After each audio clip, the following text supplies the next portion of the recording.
ko lagi ay long sleeves na t-shirt at faded na lonta.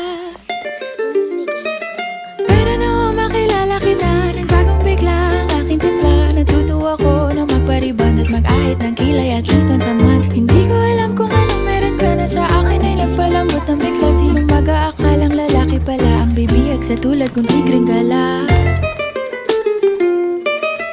Kahit ako'y titibo-tibo, puso ko ay titibok-tibok pa rin sa'yo.